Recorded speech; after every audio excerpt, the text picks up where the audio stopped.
बिस्मिल्लाहिर्रहमानिर्रहीम रब्बि इश्रह ली सदरी वयस्सिर ली अमरी वहलुल उक़दतम मिन लिसानी यफ़क़हू क़ौली। अस्सलाम वालेकुम रहमतुल्लाहि व बरकातुहू। उम्मीद करता हूँ तो आप सब खैरियत से होंगे, अपने घरों में खुश होंगे, महफूज होंगे। अल्लाह ताला आपको सलामत रखे, अल्लाह ताला आपको खुश रखे, अल्लाह ताला आपको कामयाबी से नवाजे। चलते हैं आज के लेक्चर की तरफ। लेक्चर हमारे पास है बेनोलॉजी क्वियन चैप्टर नंबर 6 फ्लूइड डायनामिक्स का। इससे पहले हमने क्वियन ऑफ कॉन्टिन्यूटी पढ़ी, वो सिंपल सा कॉन्सेप्ट है आपके पास, उसको आप कर लीजिएगा, जिसमें बेसिक उसने रिलेशन बताया था हमारे पास प्रेशर और वेलोसिटी के दरमियान बेसिकली, ठीक है। और जिसकी हमने क्वियन लिखी थी P1 V1, इस तरह की क्वियन उसमें ड्राइव की थी। अच्छा, बेनोलॉजी क्वियन क्या कहता है बेसिकली, या बेनोलॉजी क्वियन हमें इस चीज़ के इनेबल करता है कि हम उस स्टेडी फ्लो को डिफाइन कर सकें जो कि इनकम्प्रेसिबल है और हमारे पास नॉन विस्कस है। क्योंकि हमने फ्लूइड फ्लो में कुछ टर्म्स पढ़ी थी कि आपके पास वो फ्लूइड जो फ्लो करेगा उसकी 3 प्रॉपर्टीज़ होंगी। पहला, वो नॉन विस्कस होगा, दूसरा वो इनकम्प्रेसिबल होगा, मींस डेंसिटी कांस्टेंट रहेगी, और थर्ड स्टैटिक फ्लो होगा। तो आपके पास वो फ्लूइड जो आपके पास स्टैडी फ्लो रखता है, उस फ्लूइड को आप लोग डिफाइन करते हैं बेनोलॉजी इक्वेशन से। स्टेटमेंट क्या कहती है, स्टेटमेंट को सबसे पहले समझते हैं। बेनोलॉजी इक्वेशन की स्टेटमेंट कहती है, Bernoulli equation statement states that the sum of pressure, kinetic energy per unit volume, potential energy per unit volume in a steady flow of incompressible and non-viscous liquid has same value। Statement मुझे ये कहता है कि हमारे पास sum of pressure, kinetic energy per unit volume और potential energy per unit volume is equal to some constant होते हैं। इन तमाम की वैल्यू सेम रहती है हमेशा हमारे पास, ठीक है। अच्छा, अब ये देखिए हमारे पास जो कुछ पॉइंट्स याद रखने वाले हैं वो ये है, ये तो प्रेशर है, ये सिंपल है। हमारे पास ये kinetic energy per unit volume कैसे है, अगर काइनेटिक एनर्जी में देखूं हमारे पास वैल्यू का फॉर्मूला होता है हाफ mv²।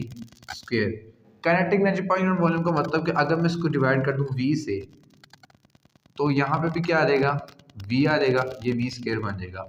याद रखें, ये v मेरे पास वेलोसिटी क्या है, ये वॉल्यूम क्या है। तो हमें पता है कि जो डेंसिटी होती है, density is equal to mass per unit volume. तो मेरे पास जो kinetic energy per unit volume आएगी वो मेरे पास क्या आ जाएगी, रो हाफ v²। तो ये आ गई। इसी तरह पोटेंशियल एनर्जी जो है, अगर potential energy per unit volume define की जाए, तो potential energy per unit volume अगर डिफाइन करूंगा तो पोटेंशियल एनर्जी का फॉर्मूला होता है mgh, और अगर इधर से वॉल्यूम डिवाइड कर दूंगा तो ये भी क्या हो जाएगा, रो gh हो जाएगा। ये दो टर्मिनोलॉजीज हमने समझनी थी, और इसके अलावा क्या है वो भी हम डिस्कस करते हैं अभी कि हमें इसमें और क्या चीज़ें की पॉइंट्स को याद रखना है। एक तो kinetic energy, change in kinetic energy. हाँ, दूसरा बेनोलॉजी इक्वेशन जो है हमारे पास law of conservation of energy को डिफाइन करती है, ठीक है। आगे फर्दर जाके हम चेंजेस इन काइनेटिक एनर्जी देखेंगे, जो हमारे पास चेंज इन काइनेटिक एनर्जी आएंगी हमारे पास उनको भी देखेंगे। हमने फाइंड क्या करना है इसमें, हमने फाइंड आउट करना है एक वर्क डन, बल्कि उससे पहले हम लोग डायग्राम को बना लेते हैं ताकि हमें समझ आ जाए। ये स्टेटमेंट को अगर किसी ने नोट डाउन करना तो कर लें, या स्क्रीनशॉट वगैरह ले लें, फिर इसको मैं रेज कर देता हूँ, ठीक है। चलें, अब आपके पास जो बेसिक डेरिवेशन है उसकी तरफ चलते हैं हम लोग। ये स्टेटमेंट बड़ा कॉन्सेप्ट, ये सारा कुछ तो हो गया हमारे पास कैंसिल। अब एक्सप्लेनेशन पे आते हैं इसकी, और एक्सप्लेनेशन करने की कोशिश करते हैं with the help of diagram. पहले डायग्राम बनाते हैं और फर्दर इसको सोल्व करने की कोशिश करते हैं, और देन मैं आपको साथ साथ बताऊंगा कि हमें किन की पॉइंट्स को इसमें याद रखना है, या कौन से स्टेप्स को हमें फॉलो करना है। सबसे पहले कोशिश करते हैं डायग्राम बनाने की। आज डायग्राम बनाते हैं। डायग्राम कुछ इस तरह है जी हमारे पास, अल्लाह आपका भला करे, इस तरह, और ये क्रॉस सेक्शनल एरिया है, इसको स्ट्रेट कर लें, और यहाँ से फर्दर ये, ठीक है। जनरली तो हमारे पास ये दोनों क्रॉस सेक्शन एरिया डिफरेंट हैं। कोशिश करता हूँ मैं डिफरेंट क्रॉस सेक्शन एरिया बनाने की। अगर ओके, नाउ ये हमारे पास क्रॉस सेक्शनल एरियाज जो हैं वो डिफरेंट हो गए हैं, ठीक है। ये हमारे पास क्रॉस सेक्शनल एरिया कुछ है, मतलब डिफरेंट है इस क्रॉस सेक्शनल एरिया से, ठीक है, और ये क्रॉस सेक्शनल एरिया कुछ और है। अब फर्दर हमें जो इन चीज़ों पे डिफाइन करनी है, जो चीज़ें फाइंड आउट करनी है वो क्या करनी है, उस पर देखते हैं सबसे पहले। अच्छा देखिए, हमारे पास एक फ्लूइड यहाँ से अप्लाई किया जाता है किसी एक प्रेशर के साथ, P1 प्रेशर के साथ। एक फ्लूइड यहाँ से हम लोग क्या करते हैं, अप्लाई करते हैं, जो कि इस कुछ डिस्टेंस को, यहाँ से कुछ डिस्टेंस को कवर करता है, जिसको मैं कहता हूँ डेल x1, ठीक है। और उसकी वेलोसिटी क्या होती है, इसी डायरेक्शन में होती है जिस डायरेक्शन में उसको अप्लाई कराया जा रहा होता है, ठीक है। अब ये P1 प्रेशर यहाँ पे फ्लूइड अप्लाई किया इस क्रॉस सेक्शन एरिया पे, इस क्रॉस सेक्शन एरिया को मैं कह देता हूँ A1, ठीक है। इस क्रॉस सेक्शन एरिया पे इस प्रेशर को अप्लाई करते हैं और इतना जो फ्लूइड था यहाँ का उस पर अप्लाई करते हैं और वो फ्लूइड उसी डायरेक्शन में चले जाता है नीचे डाउनवर्ड वेलोसिटी में, ठीक है, v1 आ जाता है। इसी तरह हमारे पास एक क्रॉस सेक्शन एरिया ये है जिसको हम A2 कह लेते हैं, और हम क्या करेंगे, हम सेकंड स्टेप ये करेंगे कि यहाँ से भी एक प्रेशर फाइंड आउट करेंगे, प्रेशर अप्लाई करेंगे P2, ठीक है, प्रेशर P2 अप्लाई करेंगे हम लोग एरिया क्रॉस सेक्शन एरिया 2 पे। तो जो यहाँ से भी फ्लूइड आएगा उसकी भी डायरेक्शन क्या होगी, जिस सूरत में आपको वेलोसिटी आप अप्लाई करेंगे प्रेशर अप्लाई करेंगे जिस डायरेक्शन में फ्लूइड की, उसी डायरेक्शन में मेरे पास वेलोसिटी उस फ्लूइड की होगी, ठीक है। और यहाँ पे भी जो डिस्टेंस ट्रेवल होगा वो होगा डेल x2 होगा, ये डेल x1 है, ठीक है, मीन्स स्मॉल चेंज आ रहा है हमारे डिस्टेंस में, डेल x1 डेल x2। हमें जो फाइंड आउट करनी है चीज़ें, पहला स्टेप ये फाइंड आउट करना है मुझे फाइंड आउट करना है W1। याद रखें वर्क डन 1 हमेशा पॉजिटिव होगा क्योंकि फ्लूइड मेरे पास हाई पोटेंशियल से लो पोटेंशियल की तरफ जा रहा है। दूसरी चीज़ एक और, ये दोनों जो हैं एक सर्टेन हाइट पर है मेरे पास, एक सरफेस से, इसकी भी कुछ हाइट है और इसकी भी कुछ हाइट है, इसकी हाइट h2 है, इसकी हाइट h1 है, ठीक है। मुझे W1 फाइंड करना है जो कि पॉजिटिव होगा, W2 जो कि नेगेटिव होगा, क्योंकि मैं अगेंस्ट द वैल्यू जाऊंगा तो नेगेटिव साइन शो करूंगा। फिर मुझे फाइंड आउट करना है total work done, W1 plus W2 करना है, ठीक है। और देन लास्ट में मुझे क्या करना है, चेंजेस इन काइनेटिक एनर्जीज और चेंजेस इन पोटेंशियल एनर्जी, ठीक है। और लास्ट में मुझे फाइंड आउट करना है टोटल वर्क डन जो कि sum of kinetic energy plus potential energy होगा, ठीक है। ये तकरीबन 5 स्टेप्स मुझे फॉलो करने हैं इस बेनॉलेज इक्वेशन को एक्सप्लेन करने के लिए, ठीक है। तो सबसे पहले W1 को फाइंड आउट करते हैं। W1 को फाइंड आउट करने के लिए हम लिख सकते हैं एट अपर एंड, अगर आप इसको कंप्लीट प्रेजेंटेशन के साथ लिखना चाहते हैं तो आप इसको इस तरह लिखें, एट अपर एंड पे जो वर्क डन है बेटे वो फाइंड आउट करते हैं W1। सबसे पहले वर्क डन हमारे पास इक्वल टू होता है F डॉट डी के इक्वल होता है, ठीक है, ओके। F डॉट डी के इक्वल हमारे पास होता है वर्क डन। तो हम अगर फोर्स निकालना चाहते हैं with the help of formula of pressure होता है फोर्स पर यूनिट एरिया, और अगर मैं यहाँ से फोर्स निकालूं तो फोर्स मेरे पास आएगी pressure into area, pressure P1 और एरिया A1 आ जाएगा। और अगर इस डिस्प्लेसमेंट की बात की जाए, डिस्टेंस की बात की जाए, तो डिस्टेंस यहाँ पे क्या है, हमने कहा कि डिस्टेंस मेरे पास है डेल x1 है। तो हम यहाँ पे इन वैल्यूज को पुट करते हैं, फोर्स की जगह मैं पुट करूंगा P1 A1 और D की जगह मैं पुट कर दूंगा डेल x1, ठीक है। ये डिस्टेंस है मेरे पास। फर्दर हमने ये देखा कि ये जो फ्लूइड अप्लाई किया जा रहा था, इस फ्लूइड में जब मैंने प्रेशर अप्लाई किया तो इस फ्लूइड ने इस in the direction of pressure एक वेलोसिटी अटेन की। अगर मैं इस फॉर्मूले से जो कि मेरे पास होता है S = VT, मैं निकालना चाहूँ डेल x1 तो वो मेरे पास आएगा V1 ऑफ T। तो मैं इसकी जगह अब पुट करूंगा P1 A1, तो इसकी जगह मेरे पास आ जाएगा, बेशक इसको मैं आगे लिख देता हूँ आप लोगों के आसानी के लिए अगर वहां पे आपको समझ ना आ रही हो, डेल x1 = V1T। तो ये मेरे पास क्या आ जाएगा, V1T आ जाएगा। ये मैंने वर्क डन निकाल लिया एट द अपर एंड पे मेरे पास वर्क डन ये आ जाएगा। इसके बाद at the lower and work done अगर फाइंड आउट करते हैं हम लोग एट लोअर एंड, ठीक है, आपके पास ये लोअर एंड है, इस लोअर एंड पे आपके पास वर्क डन क्या होगा, देखें हमने इस लोअर एंड पे प्रेशर अप्लाई किया है टॉप से बॉटम से टॉप के लिए। तो जब हम अगेंस्ट द वर्क डन जा रहे हैं, बेसिक वर्क डन तो हमारे पास पॉजिटिव से नेगेटिव या हाई पोटेंशियल से लो पोटेंशियल की तरफ होना चाहिए था। मैं यहाँ पे अगेंस्ट जा रहा हूँ, तो अगेंस्ट जब जाऊंगा तो मेरे पास नेगेटिव का साइन शो होगा। जैसे हमें पता है कि सर अगर आपके पास ये ऑब्जेक्ट है जो कि अपवर्ड मूव करेगा, अपवर्ड मूव करने से इसका साइन नेगेटिव हो जाएगा, ग्रेविटी नेगेटिव हो जाएगी। इसी तरह से बेसिक जो जनरल रूल है वो तो ये है कि आपके पास फ्लूइड इस तरह फ्लो करता है हाई से लो की तरफ। हमारे घर में जो डिफरेंट टैंक्स होते हैं और नल में जब पानी आता है तो हाई से लो तक ही आता है भाई। तो अगेंस्ट जाने के लिए मैं वर्क डन करूंगा तो मेरे पास वर्क डन क्या आएगा, नेगेटिव आएगा। तो W2 हम लिखते हैं W2 = same as negative of P1 A1 P2 A2 V2 of T, ठीक है। सेम आपके पास वही वर्क डन आएगा इसी जनरल फॉर्म में, जैसे W1 निकाला इसी तरह W2 आएगा, सिर्फ साइन की नेगोशिएशन नेगेटिव आएगी। इसके बाद हमने निकाला टोटल वर्क डन,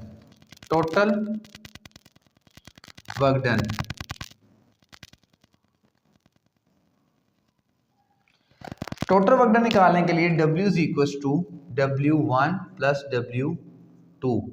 W1 हमारे पास क्या है जी, W1 हमारे पास है P1 A1 V1 of T plus plus minus minus हो जाएगा तो माइनस आ जाएगा P2 A2 V2 of T आ जाएगा मेरे पास, ये वर्क डन आ जाएगा यहाँ पे मेरे पास बेसिक तौर पर। ठीक है, यहाँ तक क्लियर हो गया। ओके, और फर्दर मुझे बस यही चीज़ें यहाँ से मुझे फाइंड आउट करनी है। अब A1 V1 T A2 V2 T ये हमने वैल्यूज को यहाँ पे लिख लिया है। अब by the equation of continuity, अगर मैं इसको यहाँ पे लिख दूं, इक्वेशन ऑफ कॉन्टिन्यूटी के अकॉर्डिंग, इक्वेशन ऑफ कॉन्टिन्यूटी हमें पता है कि A1 V1 is equal to होता है A2 V2 के। ठीक है, अब यहाँ पे देखें ये A1 V1 T A2 V2 T आ रहा है। ठीक है, अगर ये V1 T है तो इस V1 T की जगह मैं क्या लिख सकता हूँ, ये V2 T है। ठीक है, अब इसको आपने जरा गौर से देखना है कि हम इसको कैसे फाइंड आउट करेंगे आगे फर्दर। इसको मैं इसको रेस कहाँ से करूँ, यहाँ से मैं कर लेता हूँ रेस, क्योंकि डायग्राम जो है वो मुझे अपनी नेसेसरी चाहिए, और ये स्टेप्स जो है मैं यहाँ से भी रेस कर रहा हूँ। ठीक है, अच्छा फर्दर देखें बेटे, इसकी डेरिवेशन को मैं इस साइड पे कंप्लीट कर रहा हूँ। ठीक है जी, A1 V1 T जो है आपके पास, V1 T हमने किसके इक्वल कहा था, V1 T हमने कहा था कि इक्वल होगा डेल x1 के।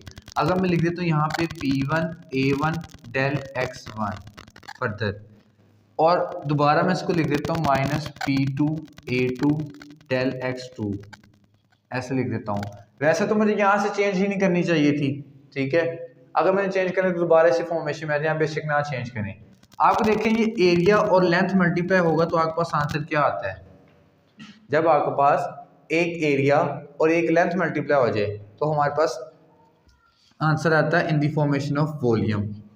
सेम एज इट इज यहाँ पे भी एरिया और लेंथ अगर मल्टीप्लाई हो जाए तो मेरे पास आंसर क्या आता है, वॉल्यूम की फॉर्मेशन में।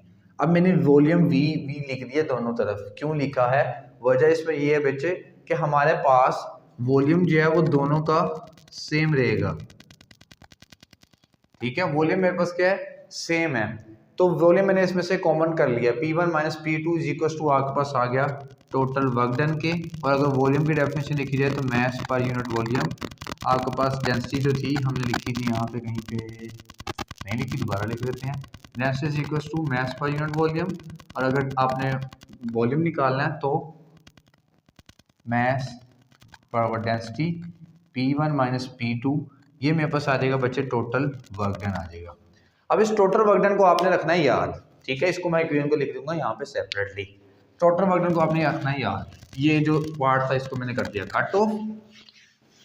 ठीक है, टोटल वर्क डन हमारे पास ये है यार, इसको मैं दोबारा लिख लेता हूँ। फिर भी टोटल वर्क डन आया हमारे पास mass over density P1 minus P2 difference between pressures. यहाँ तक क्लियर होगी बात सबको। अब इसके बाद देखते हैं जी, अब इसके बाद क्या करेंगे, हमने कहा था कि इसके बाद हम निकालेंगे चेंजेस इन काइनेटिक एनर्जी, और मतलब चेंजेस इन एनर्जीज निकालेंगे। तो अगर चेंजेस इन एनर्जीज निकालना है हमने, changes in energies,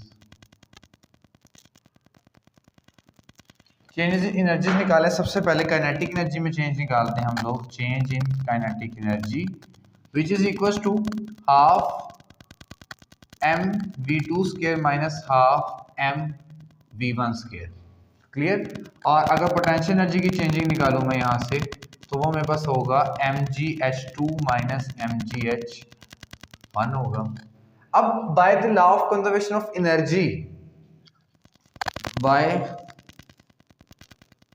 law of conservation of energy, ये COE मैंने लिखा है, short formation of law of conservation of energy, हमारे पास वर्क डन जो इक्वल टू आता है, वर्क डन जो इक्वल टू आता है वो मेरे पास आता है बेसिकली सम ऑफ इस एनर्जीज।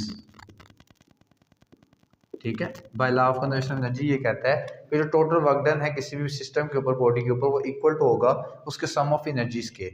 एनर्जीज पुट करते हैं। सबसे पहले वर्क डन टोटल मेरे पास कितना था वो हमने फाइंड आउट किया, मास over density into P1 minus P2। Further हमने यहाँ से स्पेसिफाई क्या करना है, स्पेसिफाई ये करना है, हमें काइनेटिक एनर्जी लिखनी है half m v2 square minus half m v1 square plus m gh2 minus m gh1। ये हमें स्पेसिफाई करना था, हमने यहाँ से लिख लिया। फर्दर अगर मैं यहाँ से m को देखें, m यहाँ पे सबसे कॉमन आ रहा है, तो m अगर मैं कॉमन लूँगा तो मेरे पास यहाँ पे रह जाएगा v2 square minus half v1 square plus gh2 minus gh1। m common आ गया यहाँ से, m को मैंने कर दिया इस m से, बल्कि इसको मैंने स्पेसिफिकेशन अभी हम यहाँ पे लिख रहे हैं, तो यहाँ पे मैंने नीचे लिखा नहीं था अभी, तो अब लिख लेते हैं। ये m इस m से क्या हो गया, कैंसिल आउट हो गया। और नेक्स्ट स्टेप में साथ ही ये डेंसिटी जो है इधर जाके मैं मल्टीप्लाई करवा देता हूँ, P1 minus P2 is equal to, ये डेंसिटी जब इनसे मल्टीप्लाई होगी हो जाएगी हाफ रो V2 का स्क्वायर माइनस हाफ रो, रोने ना लग जाना, रो है ये, इसको डेंसिटी कहते हैं, GH2 माइनस रो GH1। ठीक है, ये मेरे पास हमने स्पेसिफिकेशन इसके कर ली। इसके बाद अगर फर्दर स्टेप करना है वो क्या करना है, इस स्टेप को मैं रेज कर रहा हूँ। ठीक है, अब दीवार पे मैं लिख नहीं सकता है, तो हमने इसको यहाँ से मैं इसको रेज कर देता हूँ चेंजेस इन एनर्जीज के लिए, law of conservation of energy था। इस स्टेप को मैं फर्दर आगे फॉलो कर देता हूँ, वापस ऊपर आ रहे टॉप पे। अब क्या करना है, हमने जो P1 वाली वैल्यूज हैं, मतलब जिनमें 1 आ रहा है, उनको हमने एक साइड पे कर लेना और V2 वाली वैल्यूज को एक साइड पे कर लेना है। ये मेरे पास आ जाएगा P1 is equal to, P1 plus क्या होगा, ये एक है 1 वाली वैल्यू जिसके साथ नेगेटिव साइन है, इधर आके हो जाएगी हाफ रो V1 का square plus rho GH1 is equal to किसके आ जाएगा, अब ये P2 उधर जाके क्या हो जाएगा, प्लस हो जाएगा, P2 प्लस रो half rho V2 square plus रो GH2। ये मेरे पास एक जनरल इक्वेशन आ गई है, किसके लिए, according to Bernoulli equation. Bernoulli equation की स्टेटमेंट जो हमने स्टार्ट में लिखी थी, sum of potential energy, sum of pressure, kinetic energy per unit volume, potential energy per unit volume is equal to some constant. तो हम इस स्टेटमेंट को कंप्लीट को आप इस फॉर्मेशन में लिख सकते हैं, P plus half rho V square plus rho GH equals to some constant. ठीक है, अब एक कॉन्सेप्ट जो मेरे माइंड में ये आता है कि हम इन सब वैल्यूज को, या अगर आपके माइंड में क्वेश्चन आ रहा है कि सर हमने सिर्फ इन ही वैल्यूज को प्लस क्यों किया है, इसमें इन्हीं का सम अप क्यों किया है। देखिए जनरली तौर पर जब फिजिक्स में कोई हम चीज़ों को एड अप कर रहे होते हैं किसी भी डेरिवेशनल पार्ट में, तो उसमें हम लोग क्या करते हैं, उन चीज़ों को एड अप किया जाता है, उन क्वांटिटीज को एड अप किया जाता है जिनके यूनिट्स सेम हो। अगर आप इनके यूनिट्स फाइंड आउट करेंगे तो यूनिट्स इनके सेम ही आएंगे। जैसे फर्ज करें अगर प्रेशर है आपके पास, प्रेशर का यूनिट मेरे पास क्या है, force per unit area means Newton पर मीटर है। अगर आप kinetic energy per unit volume भी फाइंड आउट करते हैं और पोटेंशियल एनर्जी भी पर यूनिट वॉल्यूम फाइंड आउट करते हैं, तो आपके पास इन तीनों के यूनिट्स जो हैं वो सेम ही आएंगे, जिसकी वजह से हम इसको एड अप कर रहे हैं। ठीक है, तो ये था आज का लेक्चर। अगर कुछ चीज़ समझ ना आई हो तो आप उसको कमेंट सेक्शन में पूछ सकते हैं। मिलते हैं नेक्स्ट लेक्चर में, तब तक के लिए अपना ख्याल रखिएगा। अल्लाह हाफिज़।